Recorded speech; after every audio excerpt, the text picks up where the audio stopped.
disease called Chiari malformation. When I was in the 3rd grade, my aunt became very ill and lost the ability to walk, to see, and to hear. She continued to research and investigate solutions to her life, and as a result, she was diagnosed with the Chiari malformation. And she had brain and spinal cord surgeries. Today, she can hear, see, and walk. Many of you might ask, what is Chiari malformation? The formal definition is that Chiari malformation is a congenital malformation in which there is a downward displacement of brain tissues into the spinal canal. The lower part of the cerebellum, called the cerebellar tonsils, hangs down through the opening at the bottom of the skull and causes blockage of the spinal fluid to the spinal canal. What this means is that the brain is too large for the skull, and the cerebrospinal fluid, CSF fluid, cannot move around the brain like it should. The CSF fluid works like a cushion to the brain. Individuals who have Chiari suffer from chronic pain, headaches, and often loss of motor control in their bodies. My aunt had to leave the state of Tennessee years ago to locate a doctor who specialized in this field. In order to be diagnosed, patients who have an MRI of the brain and spine will tell whether or not a person has Chiari malformation or any other abnormality. In Chiari malformation, patients or any patient suspected of a Chiari malformation, a special test called a cine MRI or a cine MRI CSF flow study can be performed to help improve the certainty of their diagnosis.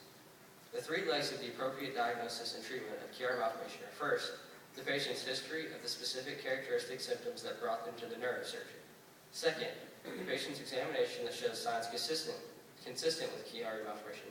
And lastly, a head and spine MRI demonstrating the characteristic anatomy of Chiari malformation. When a patient is diagnosed, the only effective treatment is brain surgery. The decision whether or not to recommend surgery should be based on the patient's symptoms and neurological findings. The aim of the operation is to return the CSF flow circulation to as close to as normal as possible, thus achieving relief of symptoms, correction of the impaction or compression of the brainstem by the descending cerebellar tonsils. As you can see on the picture behind me, too much brain tissue below the line is how Chiari looks on an actual MRI. The brainstem on a normal brain should not extend below the line. This is a photo of our family today, following the successful surgery on my aunt. It's important to note that the huge financial challenges on families impacted by Chiari. The surgeons who perform compression and decompression surgeries can charge up to $100,000 per a surgery. And here in Jonesboro, Tennessee, we're hosting the 2nd annual United Night Walk on June 1st. It'll be at 7 p.m. and we invite you all to come out and help support us and raise money. And I'd like to thank you all for coming to join us, and I'd like to thank my aunt Donna for all she's done for us. Thank you.